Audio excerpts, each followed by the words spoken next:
bisa nyampai ke hati mereka? Atau cuma numpang lewat di mata mereka aja? Kenapa? Saya maksudnya Kak.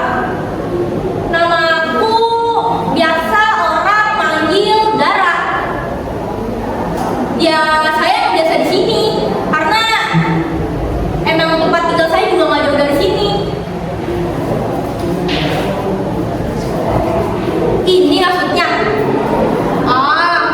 Ini lagi gambar biasa doang sih. Nggak pakai cat mahal, nggak pakai kanvas, cuman pakai kapur yang sudah kecil aja.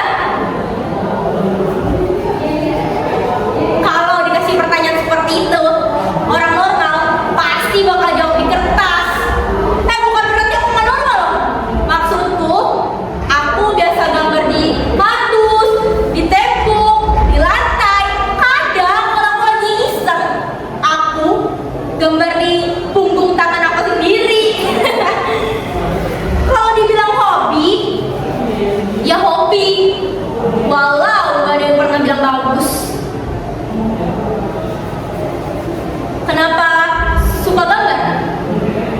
Karena gambar itu gak nanya aku ini siapa. Gambar juga